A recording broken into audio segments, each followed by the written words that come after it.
Hey guys! It's Saturday here and gusto kong i-share sa inyo kung papaano kami mag-date ni bebe ko.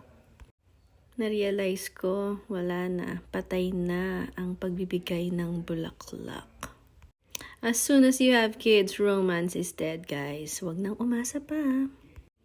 Pero hindi naman negative yun. Being in Australia, napaka-busy dito kasi we don't have anybody else helping us out. So, it's just us looking after each other. Kaya naman natuto na kaming mag-multitasking. And even going to the seafood market is already a date for us. Napaka-sosyal ng Sea Fresh seafood market na ito. Walang putik, guys. And as you can see, they have everything. And when I say everything, meron din silang suso. I was so tempted to get these snails. Periwinkles pala ang tawag sa kanila. Pero naisip ko, pag uwi na lang ng Pilipinas, doon na lang ako kakain ng suso. Apart from that, meron din silang crayfish, mga mud crabs. Ang mamahal! $90 a kilo.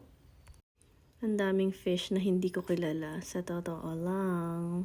So, yung deal namin is bibili kami ng bagong fish each time na pupunta kami dito para maging familiar naman kami sa iba't ibang fish.